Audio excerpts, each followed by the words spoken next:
ఇప్పుడు no cost cough syrup తో 60 రూపాయల విలువ గల ఇన్హేలర్ పూర్తిగా ఉచితం. దెబ్బకి దగ్గు జలుబు మాయం. తెలంగాణలో మరో ఉద్యమానికి బీఆర్ఎస్ పార్టీ శ్రీకారం చుట్టబోతోందా? ఇప్పుడు నానుతున్న బీసీ ఉద్యమానికి దానిని జత చేయబోతున్నారా? హైదరాబాద్ పరిధిలో అమలయ్యేలా ప్రభుత్వం తీసుకోబోయే నిర్ణయం తెలంగాణ మొత్తానికి బీఆర్ఎస్ ఎలా ముడిపెట్టబోతోంది? ఈ మధ్యకాలంలో హైదరాబాద్ లో హాట్ టాపిక్ అయిన అంశం కల్తీకల్లు మరణాలు. కల్తీకల్లు తాగడం వల్ల దాదాపు 10 మంది చనిపోయిన ఘటన సంచలనం రేపింది. ఈ అంశాన్ని తెలంగాణ ప్రభుత్వం సీరియస్ గా తీసుకుంది. కల్తీ కల్లును అడ్డుకునే ప్రక్రియలో భాగంగా ప్రభుత్వం కఠిన నిర్ణయం తీసుకోబోతున్నట్టుగా ప్రచారం జరుగుతోంది.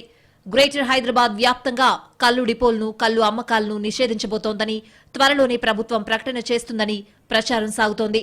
దీనిని గౌడ సంఘాలతో పాటు బీఆర్ఎస్ లోని బీసీ నేతలు సీరియస్ గా తీసుకున్నారు.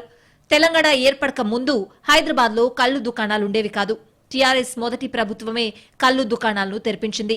కల్లును, కల్లు గీత కార్మికులను హైలైట్ చేయడం ద్వారా వాళ్లకు ఉపాధి కల్పించే విధంగా కేసీఆర్ చేశారని చెప్తున్నారు బీఆర్ఎస్ లోని గౌడ నేతలు. తెలంగాణ వ్యాప్తంగా ఉన్న కల్లు గీత కార్మికులను ఎంకరేజ్ చేసి కొత్త డిపోలకు పర్మిషన్ ఇవ్వడం ద్వారా ఎన్నో కుటుంబాలకు ఉపాధి కల్పించేందుకు తమ ప్రభుత్వం కృషి చేసిందంటున్నారు బీఆర్ఎస్ నేతలు. అలాంటి కల్లు గీత కార్మికులను ఇప్పుడు ఇబ్బంది పెట్టే పనిని కాంగ్రెస్ ప్రభుత్వం చేయబోతోందని అనుమానం వ్యక్తం చేస్తున్నారు. కల్తీ కల్లు పేరుతో కల్లు దుకాణాలను మూసివేస్తామని చెప్పడం కుదరదంటున్నారు.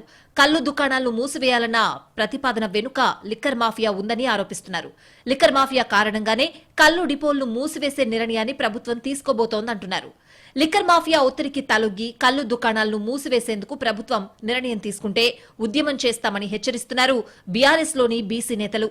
గతంలో వైఎస్ రాజశేఖర రెడ్డి ప్రభుత్వం కల్లు డిపోలను బంద్ చేస్తామని ప్రకటించినప్పుడు జరిగిన ఉద్యమంతో ఆ ప్రభుత్వం వెనక్కి తగ్గిన విషయం గుర్తు చేస్తున్నారు. అలాంటిది ఇప్పుడు ఔటర్ రింగ్ రోడ్ లోపల ఎక్కడా కూడా కల్లు డిపో లేకుండా చేస్తామనడం తమ పొట్ట కొట్టడమేనంటున్నారు బీఆర్ఎస్ లోని గౌడ నేతలు. కల్తీ కల్లును అరికట్టాలి కానీ పూర్తిగా కల్లు డిపోల్నే మూసివేస్తామని చెప్పడం సరికాదంటున్నారు. కల్లు వ్యాపారంపై గౌడ సామాజిక వర్గం మాత్రమే కాకుండా బీసీల్లోని 10 కులాలు ఆధారపడి బతుకుతున్నాయని చెప్తున్నారు. ఈ విషయంలో ప్రభుత్వంపై ఒత్తిడి తీసుకొచ్చేందుకు ప్రజల్లోకి వెళ్తామని చెప్తున్నారు బీఆర్ఎస్ లోని గౌడ నేతలు.